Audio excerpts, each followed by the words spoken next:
Hey guys, welcome back to my channel. If you're new here, my name is Leah and I'm a collage artist. Today we're back at the abandoned house. I'm so excited to be here. Last time we were here, the artist hadn't started working on it and we got some amazing books.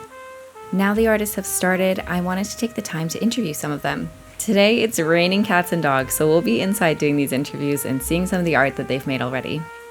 So welcome to my new favorite house in Toronto, 90 Barton, also known as Art on Barton.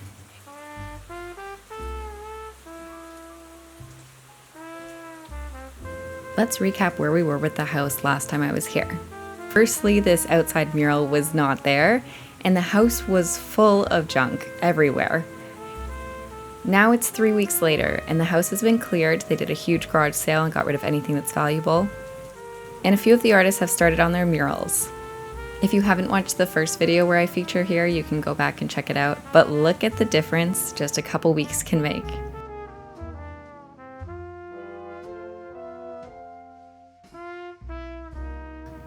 When I showed up, a lot of the artists were already working and some were there to pick their spaces. I'm really excited to show you some of the projects going on in here. A lot of the artists used inspiration from pieces that they found in the rooms, which I thought was super cool, including found objects within them. Like in this one, they painted the dresser to match the piece, and I think that's pretty cool. Although there were no rules around using the found objects, it seems like every single artist so far has done something with them, and I think that that's so awesome, like this blacked out bathroom. Or this wet bar that will eventually become an installation piece. So let's hear more about this project from the founder themselves. Hi, I'm Stephanie Avery, and Art on Barton is kind of my project.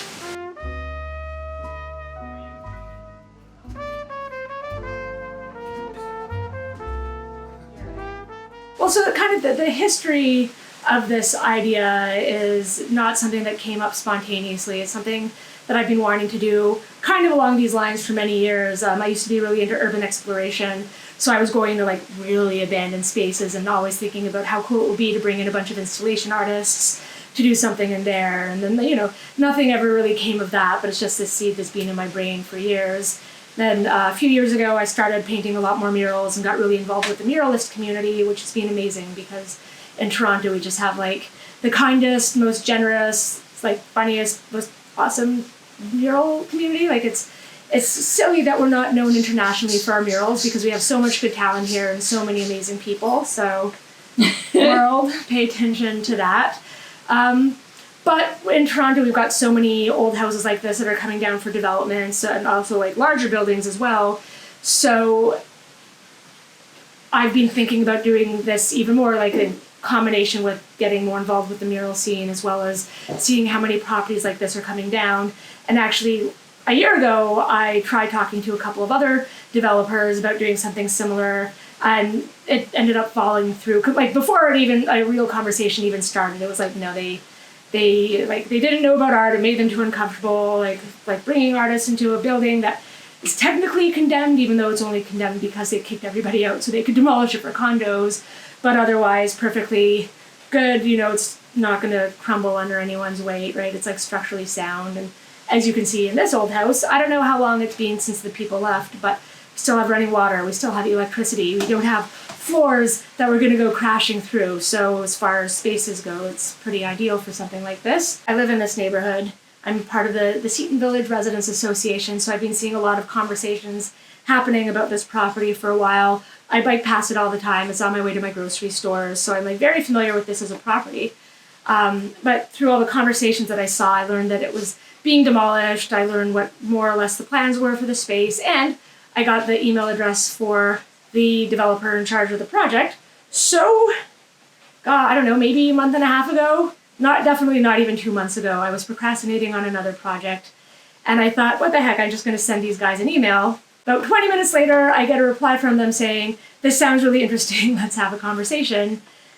And now we're here, and now we're doing this. It's been really interesting. The development itself is quite divisive, and I'm actually trying to stay out of that because in general, I have a lot of strong opinions about developments and that whole thing. But with this, I'm just like trying to kind of stay away from either side of the argument, or argument, I don't even know if argument is the right word, correct? Stay out of either side of the issue and just like hang out and do the art and talk to the neighbors about what we're doing and have a good relationship with the developers. But certainly the neighbors who don't love whatever the plans are for the development, they're very supportive of this project. They're like, we might not like the development idea, but we like art. And do you want to tell us a little bit more about, I guess, like the collective as itself, like, and like, you know, how they got started, I guess, like how this came together? So, so there's kind of the core group of us who, you know, we've talked about doing stuff like this before, but when I sent that email, I didn't run it past them. I wasn't like, hey guys, I'm sending this email because I thought it was going to be ignored.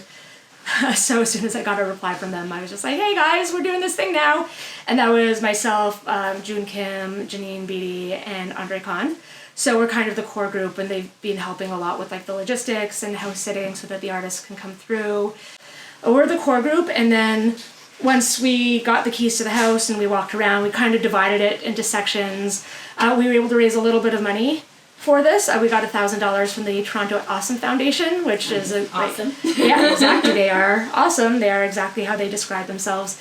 And then we had a big yard sale and we made some money for that. So we kind of went around and we divided the spaces and figured out how many artists would be good for the space and then how many artists we could give a little bit of money to, because we don't want them to go out of pocket for the supplies. So right now the artists involved, it's about 15 of them. They're all getting $100 to pay for their supplies. But there's a lot more surface area than what $100 can pay for, because we're starting with the inside of the house, and then we're going to move to the outside of the house and then the laneway, because there's 4 garages that are also part of the property. So I really want to cover as much surface area with art as possible.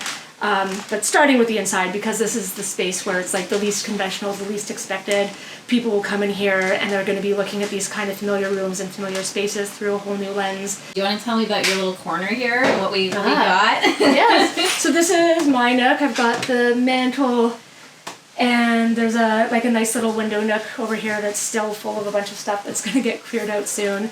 So it's been really interesting. A lot of the artists have been taking the objects that they've found and like the decor and just the space itself to inspire them.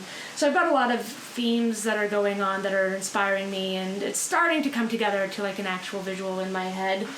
Obviously I've got a lot of Jesus figurines behind me.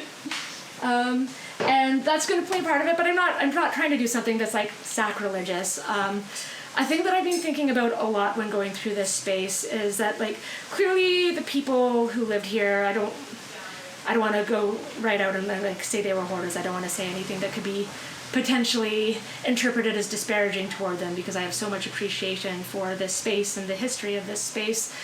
But especially in the garages, there was so much stuff left behind, and it was mostly junk, but there were just like hundreds of Allen keys and like all these tools and like just so many redundancies. And I was thinking about this idea of stuff, of accumulating stuff and it creating this kind of false sense of safety.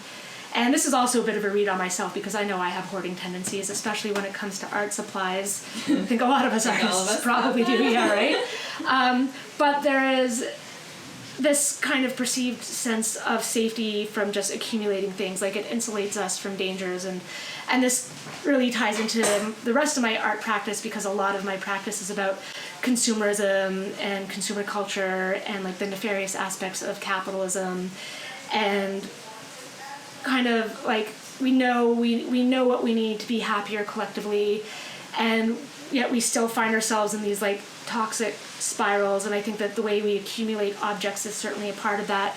So going through the garages and like going through all of this stuff that was left behind, and really like getting a sense of like the security that maybe gave them in like an abstract sense, but what did it lead to in the end, right? Like a bunch of weird artists like sifting through all the old things that got left behind.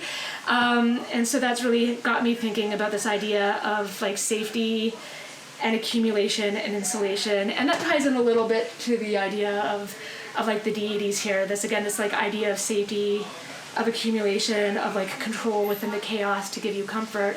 And a lot of my art over the last, basically since the winter, it's really transformed, because a lot of it did have that kind of negativity. There's a lot of humor in my artwork, but it's kind of to facilitate conversations about all of these subjects. But what I came to realize with my artwork is that it's not just about like, boo, capitalism's bad.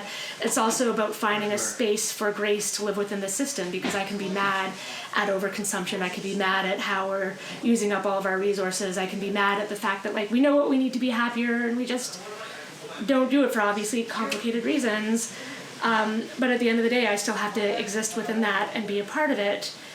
And so my artwork, a lot of it is actually about finding grace and finding hope and finding joy in these negative spaces. Regardless of what the community thinks about the development, it is still going to be demolished, and there's something very cathartic about that. And that's also, you know, when people have been asking me about the temporary nature of all the artwork that's going on in here and whether or not I think that's a bad thing, I actually see that as like a very liberating, cathartic thing of acknowledging how temporary and temporal everything is, and just accepting that and putting your heart into it and then letting it go. For sure. And so that's kind of how I see overall like my relationship to the house, and I guess this narrative that I've created about the life that used to exist within here. And you know, yes, those people, like the parents have passed, the kids have obviously moved on, and like life goes on, like life has to go on, and so you can hold on to all these kind of the negative things and all the like negative feelings and the sadness and the insulation, all that, or I can take that and like turn it into something that is hopefully healing for myself and maybe for other people who come into the space. Maybe they'll get a sense of that, or maybe it'll just look like a bunch of fun weird blocks. But that's what it'll mean to me. I think it's beautiful too, because it's giving it another life, right? Like it's almost like having this halfway point where it's like it's had its life, now it's going to be fun, crazy art house with lots of different meanings, and then it's going to, you know, be demolished to become several homes for different families. Exactly. Yeah, it's like this liminal space right now, and I love liminal spaces because to me there's this kind of strange magic to them where like anything can happen. And in here, certainly that's the case, like giving the artist, be like, all right, this is your wall. Do whatever you want, or do you find things around the house that you think would be useful or that inspire you or you want to include?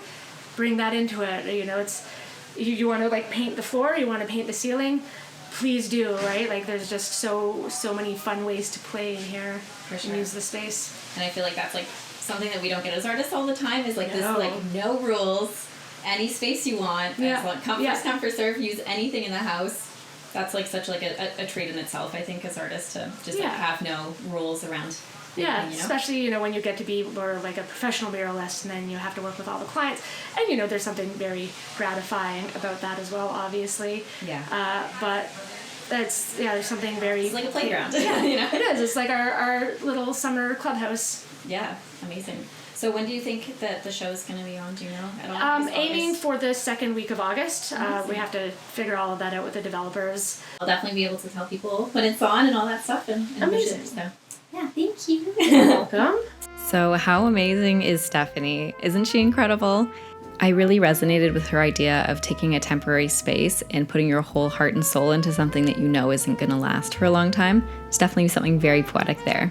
And next we're going to move on to Moises, who is just in the same space on the other side. I started speaking to him organically, just being in the space, and I loved what he was saying. So I asked if I could do a quick interview with him to talk about his pieces, and he said yes. Let's hear what he has to say about this piece we're looking at right now. And I'm so sorry the mic kind of goofed off, but what he's saying is really cool, so I hope you really enjoy it. My name is Moises Frank. I go by Loves, or whatever you want to call me. I don't really have a handle because I recently have deleted Instagram, so. Good for you. Yeah, you can find me in real life. By the house. Yeah. So maybe tell me a little bit about the work that we have here. Yeah. So this was my friend Steph putting this on, and I think right away I knew that I wanted to do something I don't normally do. So like I paint a lot nowadays. I started as a graffiti artist, so I'm really comfortable with spray paint. In the past couple years, I've done a lot more like brush work, and then this one I knew like because it's such a unique space, I was like trying to find a way to like play with it in an interesting way that's not like what I always do, and also feels like very lower stakes because it's like not so much in the public. A lot of the mural stuff, it's like everybody sees you and like sees you as you're painting it, versus painting in here like no one knows, so you can make mistakes, whatever. So yeah, that's kind of, I had a whole other idea, and then the day that I came, I like started to paint this one, which was originally supposed to be like a full colored, like painting the way I normally paint. But I really liked how, like, so when I start, I do like a watered down sketch. And when I started sketching it, I was like, oh man, you can see the wallpaper coming through. Like, it's so sick. I have to use it. You know what I mean? So like keeping the wallpaper as like my highlight, which made it like way like 10 times more longer than I wanted it to, and like a lot harder because you can't really make mistakes. Like, you have to just, once it's there, it's there. Like, you know what I mean? It's sort of similar to watercolor. So that was that one. And then the other idea came because I cut into this wall over here and like was just kind of like play with the space and like sort of let the space inform what I'm gonna do, and also finding a way to like honor what's there and not like completely just paint over it and feel like now it's mine or whatever thing. So that was my way of painting using paint and collaborating with the wallpaper. And then when I cut into the wallpaper, I found another wallpaper underneath it, and it was like perfect because the contrast is like just enough so I can like, I figured I would play with sort of almost like a massive stencil on the wall, and that's what this is. But yeah, this part was like, I was like so tired, and I just started like stabbing the wall until parts of it are like not fully off of it. And that to me, honestly, was like perfect because it's like the aggression in a sense that I was looking for that kind of contrasts this. Especially with the wallpapers being so dainty and like, like and everything. And then you have these like rigid edges. Yeah, or like bark kind of falling off. Totally. Do you know what I mean? Like, yeah, definitely like, yeah, it brings in like the nature elements. And yeah, I like the pieces of wallpaper on the floor and all that. Like, I think the texture works. The texture. Yeah, it just all feels very like nature. I can't help myself. So now I'm like cutting into the ground. So like what is under this flare? You know what I mean? So I'm like, and then again, the patterns contrast enough that I can like sneak a little image into it. So that's what I'm doing now. For sure. And how you, like, as you said, you use the space, like have all the different layers of like the wallpaper and then also put paint over top of it. Right. Yeah. Just really brought the space. And even like having like wood beads and stuff, like you could tell that you picked the color palette very intentionally. Honestly, it was the red was just like was my underpainting color. Like, it was just like for sketch with, and then it kind of became the piece, and it just kind of worked. And then the gold and this person had a great like sense of sense of style, so it just kind of worked. But yeah. And it's cool to see, like, I mean, it's almost splodgy in the way, right? Where you Yeah, there's a layers of etching. yes, yeah, Something new. right, yeah. It's like, yeah, it's definitely like, I mean, a lot of like painting is like adding to the wall, so like doing it in reverse, like painting by removing, was interesting to me. Same with this, or not painting by removing, but like, you know what I mean? I love it. So what are these pieces? Do you have like a deeper meaning behind them? Sort of, yeah. Like this one was inspired sort of again by the space, like walking around, and like I found this image here, which is like someone in the meadow. And then I also found like a bunch of other things, like little landscape paintings that maybe are your grandparents' house or whatever. But like old photos of like people in like a sort of farm type situation. And so like maybe like picturing this is like someone from a farm or something, you know what I mean? And like I wanted to paint a peaceful situation for this. And then this one was supposed to be like aggressive. So I wanted to do something like also nature, but also more aggressive. So I was like, it's gonna be like a hawk eating like a snake, and the snake would be like shedding its skin. So it's like talking about how layers peel off and like tell a story of progression or people or whatever, or like history of this building. But then like, I don't know, it didn't really work out. I mean, I was like, I don't know if I wanted to go so aggressive with it. I love it. Yeah. Thank you. So interesting to the two wallpapers too. Like, yes, yeah. Yes, yeah. Yeah. And this one too, what I like about it, because I was like debating, I was like, oh, I should add more to each of them, like add another color or add another like dimension to this thing. Because there was like the actual drywall, so I could get deeper into the beyond this one and have a white, so I can have a third color in a sense. But then I was like, there's something about the purity of like, I can't make a mistake, and it's just one color on this. And the same with this, it's like it's just the gold, and I can't take back anything I remove. If it's gone, it's gone. Like, you know what I mean? So yeah, but then there's like, yeah, like one touch of it. So like this is one area that's painted, and then this is one area that's cut. So there's like a crossover between the two of them. How are you planning on like moving forward with this piece? Like, are you going to take over this wall as well over here? I slowly like I signed it down here, and then I had like these feathers that I cut out of the wall. Couldn't help myself but add this like other rabbit on the floor. So it feels like there's like this weird I want to do the ceiling too, but realistic on the time. So it's like, yeah, it's like this weird little section here. But sometimes clients want like something so specific, like I need a picture of my dog, like perfectly painted on the beach, and it's like, okay, I'll do it. But with something like this, it's like they're so open. There's so much. I feel like it makes the best work. You know, I mean, like you're free to explore. When it's like open, it's like you're asking yourself the question of what to do on this versus someone telling you, which is fun. And then even after the interview, we just kind of hung out and talked for a while, and I did record some of it. So let me know what you guys think of this conversation. I don't know how to explain. I was like saying to someone, like, I feel like my work is some kind of subconscious almost. Right, no, I feel the same way. Do you feel like you find meaning after you make them, like for the pieces, or do you like scheme it out before you start? I never have an idea for like when I'm like, actually doing it, but Right. I feel like when I'm creating a piece, there's never anything on my mind, but then afterwards I'll look at it and I'll be like, oh, that's exactly what like I'm thinking about. It's kind of funny how like your brain can just do it without thinking about it. I don't know, sometimes it just happens and sometimes it doesn't, but Yeah, I know what you mean. I guess I've just like been thinking a lot about my future, like what I want for next year and like goals and that sort of thing. And then I made this piece like this week. I had a frame and it's surreal and it's got like a lot of interesting things about it. And like when I was thinking about it, like I think like you're almost like looking into like someone else's like a future, or like, you know, like there's kind of this feeling of like voyeurism on someone else's life, or looking in, or that sort of thing. Yeah, so, with the space and shit. Yeah. I wonder what the 3 ladies on the rocket mean. I know. Yeah, a party coming in the future. Yeah. It's just one of those funny things where you don't actually have a meaning sometimes, but then you're like, oh yeah, there is something, or like, you know, or maybe I'm just reflecting what, you know, I'm thinking of it, but. Right. Did you study at all? Like, what's in there? I went to McMaster for multimedia communications. Hamilton? And Hamilton. How Yeah, was so that? great art scene, so that was great. Yeah, I just feel like school gives you 4 years to do exactly what you want, right? So I don't feel like I learned too much, to be honest. Sometimes is how I feel with school. Maybe that's my problem. But it gave me like the tools to be like, hey, go figure out how to make a video for a couple weeks, right? And so I'd like be working on that and kind of going from there. Oh, that's good. I went to Humber for Nice. a little bit. Yeah, I did try to do like an art program there. Pretty bad student, but I'm a really bad student too, but I think that those make the best entrepreneurs. And yeah. It took me a long time to finish, but I actually did finish it during COVID. good for you. Yeah, I went back. Congrats. Finished it. Yeah, thanks. It's only a 2-year program, which Which one was it? visual and digital arts. Okay. Yeah, I just like sucked at like the school side of it. Yeah, I had to have like.